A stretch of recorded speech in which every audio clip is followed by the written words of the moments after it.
पाठ पढ़ा बोले हुटी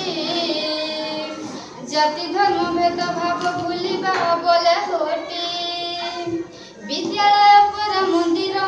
रखिबा ताहाकु सुंदर गुरु गुरुजन कथा मानिबा बोले होटी आम भाग्य आमे गढ़िबा बोले होटी आमे सब शिशु कणिका आगामी कालीर कलिका जतने गढ़िबु माली परिटी बोले होटी मो देशर रखिबी मानटी बोले होटी आमर सभ्यता संस्कृति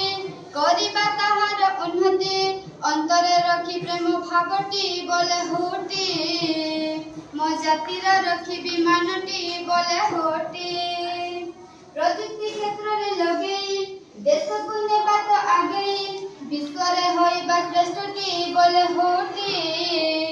मो जातिर रखिबी मानटी बोले